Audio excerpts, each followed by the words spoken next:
right, art fans, it's another episode of that favorite art talk show, Art Cheats, with your hosts, Joe, and I'm Walt.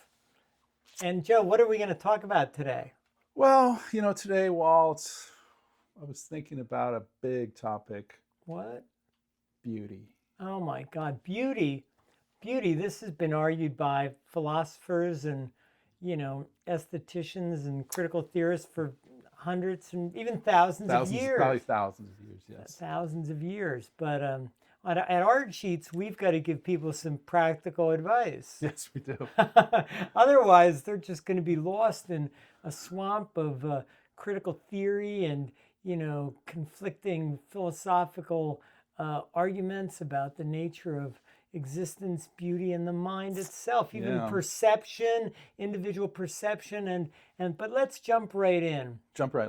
We like doing that. We're going to jump right in and we're going to kill this elephant in the room that beauty is in the eye of the beholder Yeah. and that it's all subjective Yeah. and that nothing really matters Yeah. and that everything is beautiful or equally beautiful and that all babies are beautiful and all baby animals are beautiful even though they may grow up into a vicious animal. Okay, so here's the thing. I don't think those are all universal truths, but So that's what you hear a lot. yes, And that's what you hear a lot.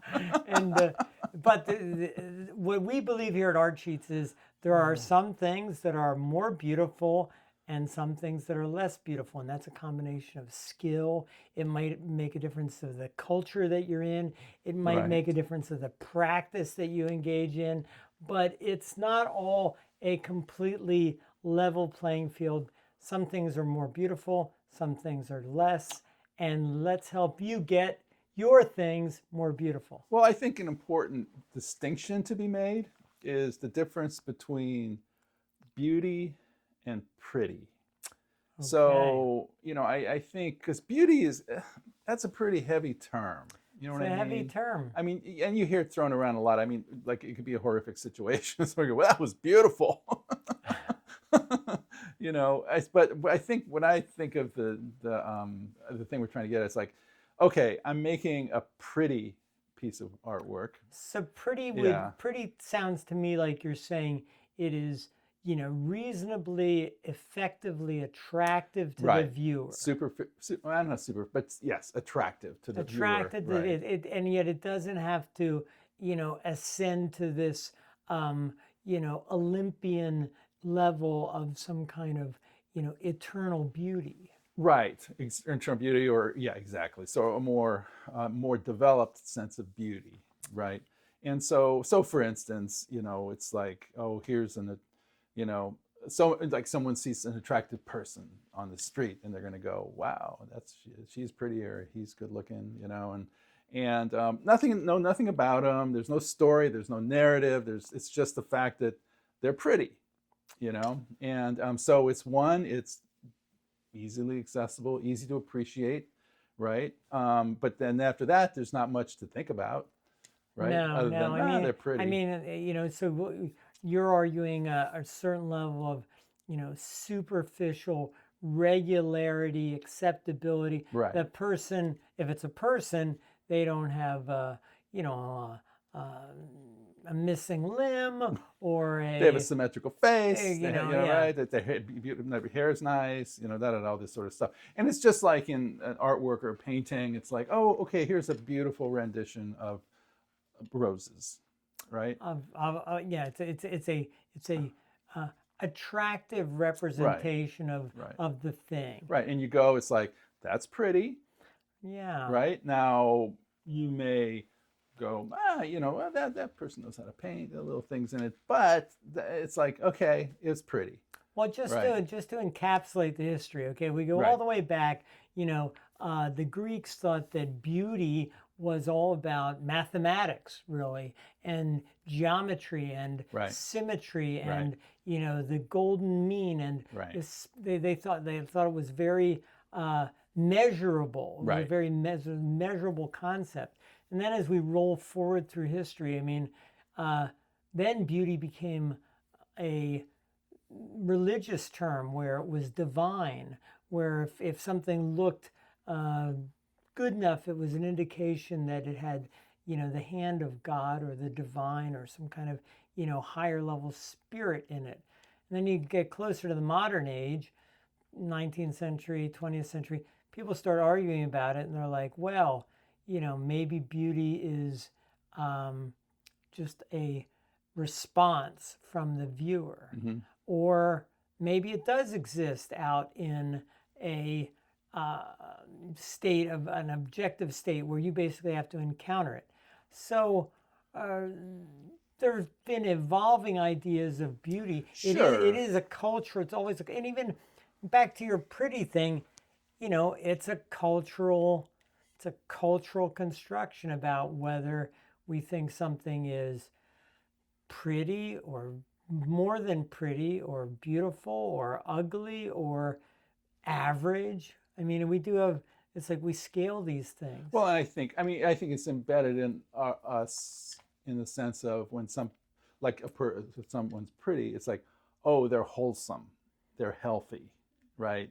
So a worthy mate, without knowing anything about them, they might be hell to live with. But in terms of the base I'm going to reproduce, it's like, oh, that's a good one. And we also have obviously, it's springtime now, and you go outside and you see the flowers, and it's beautiful. Nature, right? Nature is one of the things that people absolutely respond Right. to, and have always responded to. So we have in us a thing that says, I get this feeling that this is attractive to me. So right? yeah, I mean, and this is what critical theorist Dave Hickey, he basically said that, beauty or even pretty, all these things, they're about a response. They're about you see a thing and you respond to it. Right. And if it's really good, so Hickey, a lot of his stuff, he talked about Las Vegas. He thought Las Vegas was this kind of perfect machine of beauty and seduction and attraction, and it was really going to show you things that you wanted and you felt were, would pull you in, and as things you wanted to have. Yeah, and and because we are just horrible, dumb, bloodthirsty primate apes, we like glittery things and colorful things, the shiny object. I mean, that's part of our makeup, and we can't deny that. But we can also be aware of it, and then we can also maybe think about like things like, well, that's a beautiful idea. Right. Not a beautiful man or a beautiful woman, but a beautiful idea. Right. Which starts to get, then people are like, forget it. Now we're into deep water here. Well, and that's where I was getting earlier with the term beautiful. It's like it's kind of a loaded term. Yeah. And I think what I was getting at is, look, okay, you can make pretty art, right? Or you can make thoughtful art, involved art, and that's fine, and we here at Archie's, you can make whatever you want. You bet. Anything. And so nothing's wrong. It's just we're trying to have a discussion about that. Like, so once you and I would go to a gallery or an art show or whatever, and then we're probably more going to be compelled at looking and getting involved with an artwork that beauty is not even a concern. Well, right? or it's a very modern idea that, to push against the idea of beauty or pretty. Yeah. And that's not a thing to be even part of the discussion, because like it would be almost to think that ideas of beauty and prettiness, these are very old-fashioned ideas of what art does. Right, exactly. And maybe instead art is provocative, or it's punk rock, or it's rough, or it's political, or it's disruptive, or it's confrontational. Right. And those all fit in the globe of art. Yeah. And so it's just in the sense, and it comes down to too. I mean, it's like, okay, we have to look at kind of the kind of different artists in a way. And so you've got people who are like, okay, I'm making this artwork. I want this artwork to sell. I want to make money off this. Yeah. And so I'm looking for a broad appeal, right? I'm looking for a relatively quick execution. Yep. right? And so these sort of things, and that's great. And those are the people I think who are probably making the most money. Well, that's what you're talking about is likable, pretty art Right, that doesn't challenge the right. viewer. It doesn't challenge the consumer. You can buy it. You can put it up on your wall. Right. Nobody's going to think you're a crazy Yeah. deviant Yeah. weirdo. Exactly. Even So, though right. like some crazy and deviant No. weirdo art is really Yeah. good. No, your boss comes for dinner and it's like, oh, that's, they don't, you know what, with that work, no one even looks, the thing is, no one even looks at it. It's just there. It fills a space in the wall. But it does signal that you are, and this is a funny thing about beauty and pretty and all this stuff, right? So this goes to the contemporary moment because if you think about the whole history of beauty and art, Right. if you were a person, let's say you're a pope and you want a Michelangelo to make it, Right. well, a lot of this is about virtue signaling, Uh-huh. right? And you've got a piece of art on your wall that indicates that you're either, intellectually informed or you have good taste. Right. And so all these Right. things are Yes, like, they absolutely. can be about Right. virtue signaling, especially if it's like, oh, that's so pretty, Right. it's the weird thing is somebody can put a piece of art on their wall seeking compliments, envy, lust Yeah, from it's guests, all interesting. these Yeah, things. yeah, exactly. Because when you do put artwork on the wall, I think when the first time you came to my place, it's like I was shocked. I was like, look at all this. Look at the incredible variety. exactly right. The taste expressed is sublime. Yeah. But exactly. But there's obviously ego involved in that, and certainly there is the concept of the portrait, Yep. right? Which it's like, oh, is that a beautiful portrait? Well, it depends on the subject. Depends on the subject and the execution. Yeah. For the most part, people want a flattering portrait. Yes, exactly. And so anyway, but so it's just that the thing is that, okay, yes, you can make a pretty approachable, easy to digest, easy to non-confrontational artwork, and God bless you because you're going to be selling work. As long as it's technically executed properly. And in the current world, you may have to market it a bit. Oh well, because there's a lot. You have a lot of competition as well. Well, So, there's vast competition for likable, Right. pretty art. Right. But now stepping back, if you're going to sit there, it's like let's say someone like Sue Ko, Sue Ko. So we'll show a picture. Yeah. Terrific person. It's very political. Right. One of my favorite Sue Ko things is she did a large number of paintings to illustrate this book called Pit's Story, which is about a pit bull dog that gets sent to a vivisection facility. Right. It's not a children's book. No, it's not. And she's got a long history of doing this stuff. And so you're never going to say that work is pretty.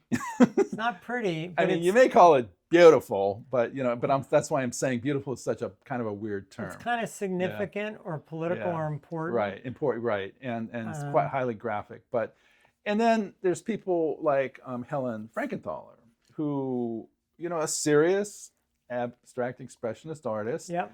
And the critics kind of sniped at her for her work being too pretty, right? Well, okay, so this back to, I'm probably going to invoke Dave Hickey any number of times because I think he was one of the better art critics of the last 50 years.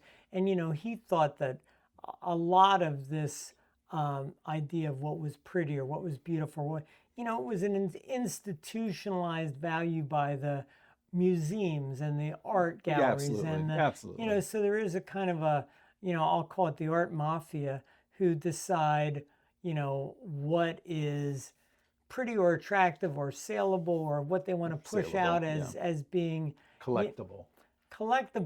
Which again, I'm going to roll that back to like what's collectible is also a version of the virtue signaling of the collector who's saying, oh, I'm tasteful and wealthy enough that I can have this on my wall, and poor you don't have one of these. You better go get one. Right. So there's all that. Yeah, it's It's a sprawling topic. It's a sprawling topic. Well, but I mean, people do, for the most part, I mean, okay, you could be a punk rock artist, or you could be our hero, David Shrigley. Right. I don't think David Shrigley aspires to make beautiful things. He's trying to No. make things that are engaged with the viewer. Right. Right? So he's Right. trying to engage with the viewer on a different level than the visceral beauty response. Right. Right? And the visceral beauty response, that can be a little bit of the old biological trick, right? If you see a beautiful woman or a handsome man, or, some of this is we are culturally conditioned to see certain things as more beautiful than others. As we were talking about earlier, I brought up the supermodel thing. Cindy Crawford, Linda Evangelista, Naomi Campbell. These people are supermodels. They are considered to be extremely beautiful. Mm-hmm. But if you had 10 of them or 20 of them, if they didn't have some uniqueness, if they didn't have some, Right. then they would suddenly just be commonplace. Right. So, beauty can be diluted pretty quickly. Well, there's a classic Outer Limits episode where this woman, when through the little show you were looking at, it's like she's an attractive blonde woman, but the context she's in is that the aliens, compared for us, are hideous, but Right. to them, she's hideous. So again, in the eye of the beholder. We should. Well, or the real point is it's relative, It's right? relative, yeah. It's relative, and it's culturally relative too. And what one culture thinks is extremely beautiful, another culture may think is like, that's not so. And sure, yeah, culture, right, exactly. Well, I mean, so for instance, in cultures, at least with the feminine form, it's certain times in history, a corpulent woman, full-bodied woman's figure would be beautiful, whereas some scrawny little thing yes would be, and was again to your cultural thing. It's like, she's obviously pampered and well-to-do, whereas this thinner woman is obviously working in a field. Yeah, also, Umberto Eco has this in his great book, his History of Beauty. In the Middle Ages, up until the 1800s, like a skinny woman was often considered, she's probably ill, or, she might have cholera, yellow fever, Or of a lower class. Right. And so, a more full-figured person Right. was considered healthier, wealthier. Right. Now then we get to the modern age and everybody's on Ozempic or, semi-glutamides because now you're supposed to be skinny Well, again. they're all fat, but yeah. Well, now we're not fat but we're not fat through art choice. No, we're not fat through art choices. Through, corn syrup and other things. No. You're right. No, we're not. It's not a culture thing to say, you should be get some weight on you. Right? You're much more attractive. Get a husband.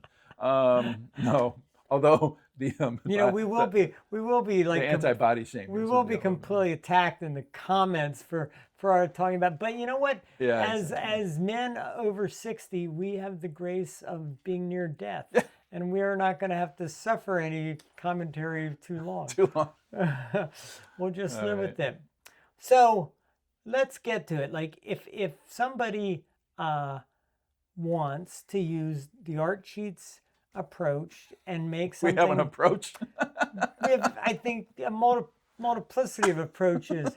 But if we did say, okay, you want to make something that looks pretty or looks beautiful. Right. So there's a few strategies that might help. Okay.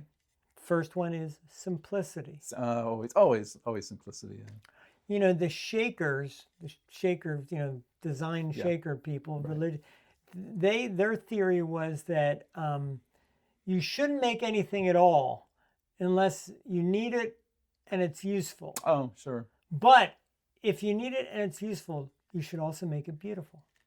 Yeah. Well, I think that's part of the Bauhaus thing too, right? Right. Yeah. Okay, hey, and that's like, okay, here's the thing. Any of our viewers out there, you need a manifesto. You need a philosophy. If you don't have like a shaker or Bauhaus, like it's very hard in the modern world to just make shit without any kind of ethical or philosophical orientation. If you don't have one, you can make your own. But if you don't have one, you're just going to be doodling aimlessly on a iPad with Procreate. Yeah. It's a tragic life. So simplicity is one Yes. very strong strategy to make something look better. Yeah. Number 2, nature, the great teacher. Yep. Can't go wrong with nature. How are you going to figure to bring that into your work? Are you going to study natural form, natural color schemes? We do know people that use a lot of nature in their work, Sure. flowers, trees, and things. It can be limiting, but people usually respond to it on a visceral level. Yeah, no, completely. And the third thing I would say is a reasonable amount of technical ability.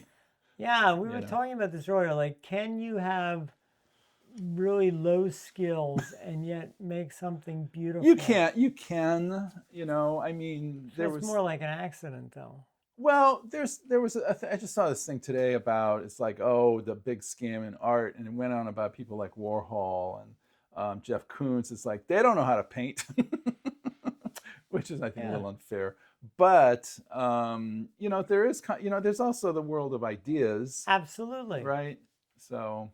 And the world of ideas, I mean, I think skill will only get, if you look at the history of art across music, everything, skill will get you so far. You need to have some ideas beyond that. And, probably your ideas should be relevant to the time you're living in. I think to make pretty work, you probably, the idea is you don't need that much. No. You know what I mean? If you're going to sit there and go, you know what? I like painting roses. Okay, that's your idea. You're done. Well, so I think ideas, that's imposing a little more on the artist and on the audience as well. That's true, though. Though, like with your roses thought, okay, I think you could take up almost anything. Mm-hmm. And, I'm not an expert musician. You're much more a musician than I am. But you could pick a thing like, okay, the D chord, right? And you could say, I'm going to make my whole thing about exploring the D chord. I'm going to make my whole thing about exploring roses. I'm going to make my whole thing. So you can turn almost anything into art if you really dive deep enough, if you explore it seriously. I mean, that's almost one of the things that's interesting. It's like that crazy guy, I can't think of his name right now, but we'll pull it up. He builds those wind sail animals. Oh, right. That, now he didn't just build one for 5 minutes. No. He's been building them for like 10 years. At least. And 20 more. 20 or 30 years. Yeah. Right. So that kind of right. deep exploration. Yeah, well, and they're fantastic, crazy works. And so, I mean, I had this discussion with another artist 2 weeks ago that pick a thing and just explore it.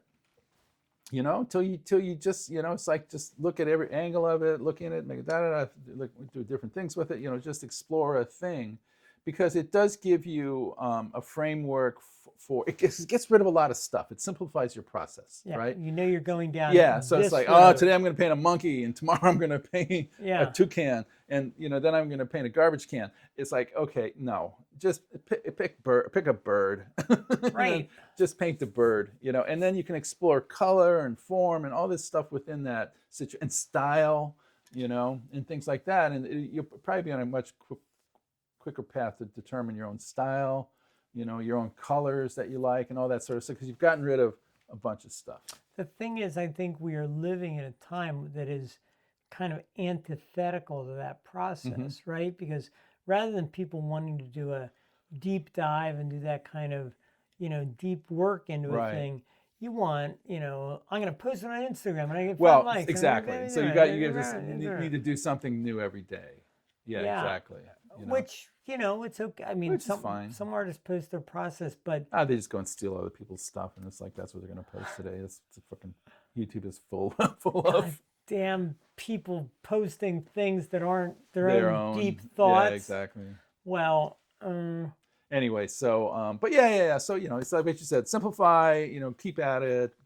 and even along with simplifying the subject matter, simplifying the tools and techniques, and just make it easier. And then, because then you can you could fake it till you make it, Well, right? okay, when you say fake it till you make it, Yeah. what I think of there is, you know, experimentation and accidents and some serendipity, Right. right? If you get into the process and you're fooling around and you've done, 23 experimental paintings of, I'm going to say Here it comes. car hubcaps. Now, I don't really think that's a good idea, but if somebody did that, I would be like, okay, They'd have what? to have a really good reason to do that. Okay, it's a better one. Because I once saw somebody do a pretty good painting of a vacuum cleaner. So somebody could just do a series of paintings of vacuum cleaners, and you would be like, wow. Because some of that is, I mean, this is a thing in art. Yeah. Okay, if you think like it goes all the way across art history, it's interesting and it's why we like portraits. It's interesting to look at a thing that you don't, like I look at you right now, but if there was a portrait of you, I would look at it and I could spend some time looking at it and I could kind of dive into it. I could spend a certain amount of time going, wow, this person really looked at vacuum cleaners closely, and they probably know something about vacuum cleaners that I don't know. Yeah. Now, maybe it's more rewarding to do this with horses or flowers, but it could be done with anything. It is that idea that if you do the deep dive, you'll come back with occult knowledge. Exactly. Secret knowledge. Secret knowledge. You'll certainly come back with something. Yeah. The trick is to stay with it. The trick is to stay with it and not be distracted and not be thrown off the track when your partner says, what are all these vacuum cleaners? Yeah, and I think kind of rewinding a little bit is, I think when you look at, say, oh, I'm going to make pretty work, I like pretty things, fantastic, Yeah. Now, but I think then we get into this sort of categorization of artists. So it's like kind of the thing, it's like, okay, great, you're a Sunday painter, you're a landscape painter, you don't want any of this like intellectual hoo-ha in your life. It's just not interesting to you, and which is perfectly valid. And and so you're just going to go paint your roses, you're going to paint your landscapes, and and we're going to worry more about colors and things like that, and that's cool.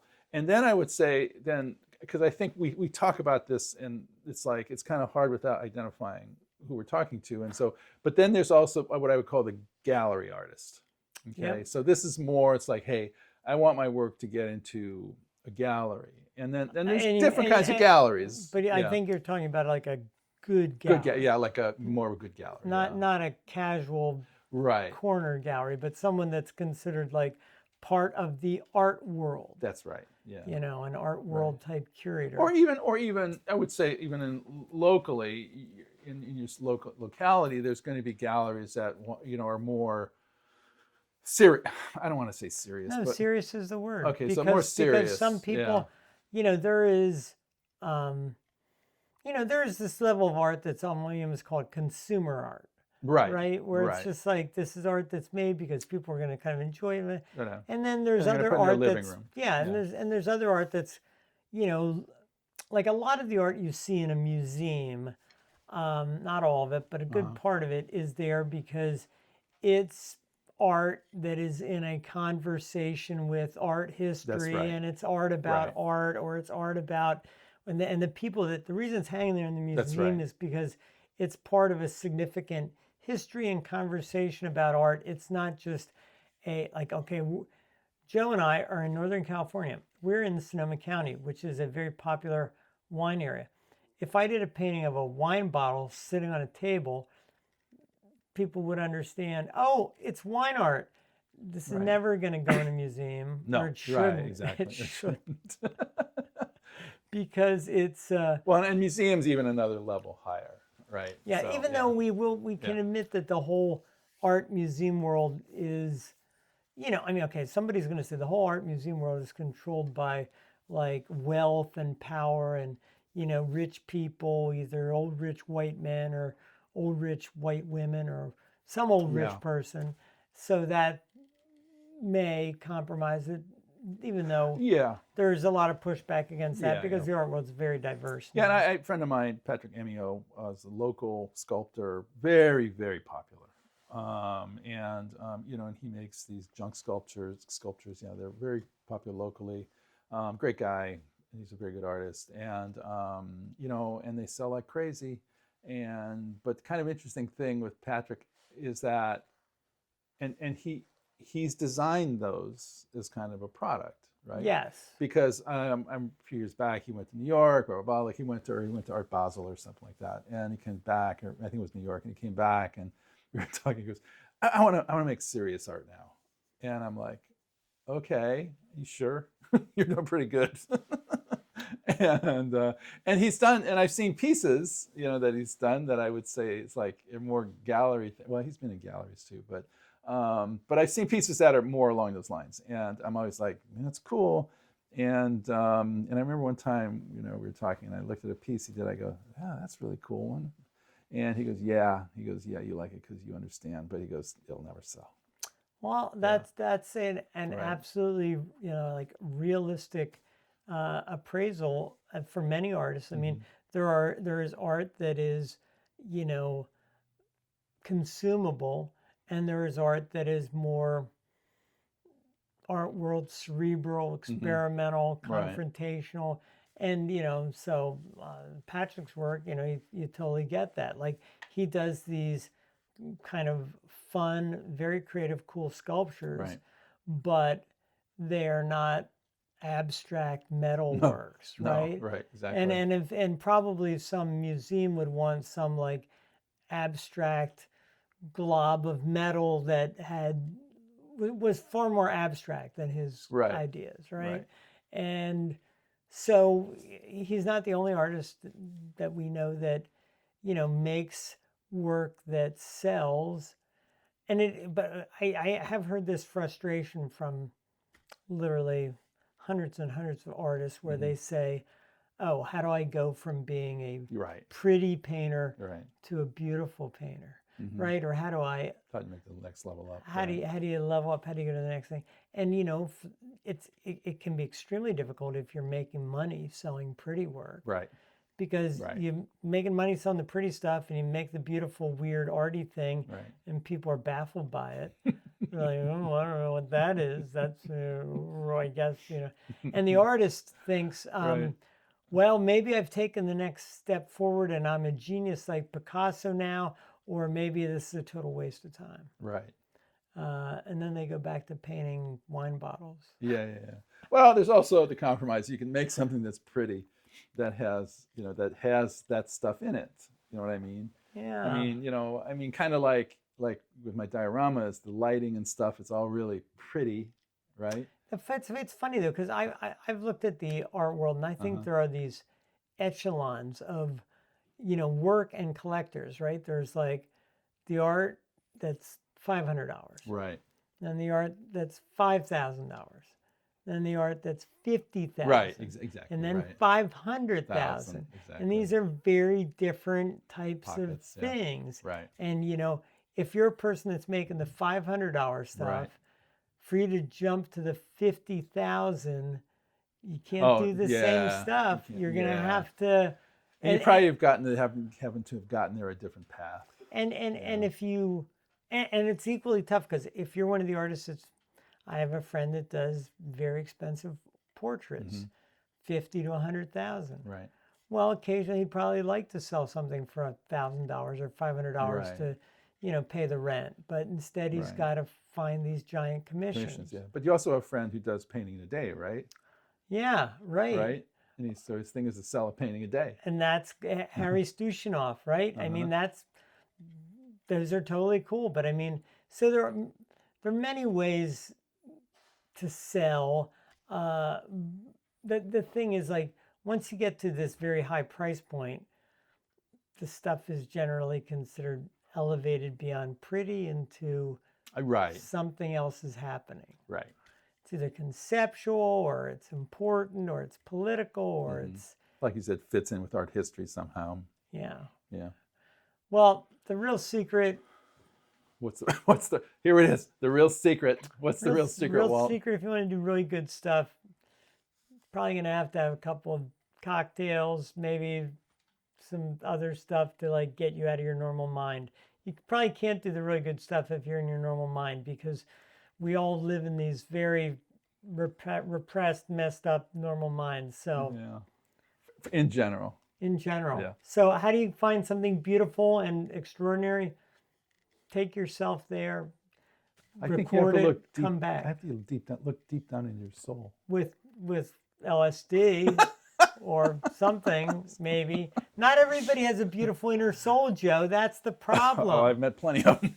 You know, a lot of people's inner soul is rather barren and sandy. It's like a few At crabs, best. you know. Yeah. All right. right. Well, that's Art Cheats on Beauty. There you go.